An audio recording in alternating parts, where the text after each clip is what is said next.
好，来继续来看这个新北市长侯友宜，拄才2点半再度来召开记者会，针对疫情指挥中心所公布的上新的疫情，来提出后续上新的应用。这一次所公布出来的个案里面的足迹，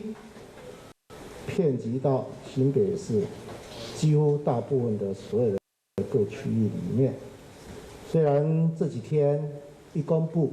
个别足迹，我们都做重点式的消毒，同时如果足迹比较密集，我们也启动全面消毒。我们决定从明天早上10点开始，到后天早上10点，24小时全市总动员大清消。我们希望用所有的团队以及结合民间，包括市民们，大家一起来全民总动员大清消。这里面我们结合29个区公所，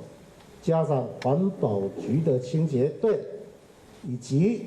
消毒大队，再加上国军化学兵、环保志义工、社区的里邻长、巡守队，整个总动员。这些总动员在公共的领域里面，不管在各营业场所及各机关办公厅舍的外部道路、人行道等，全部把公共环境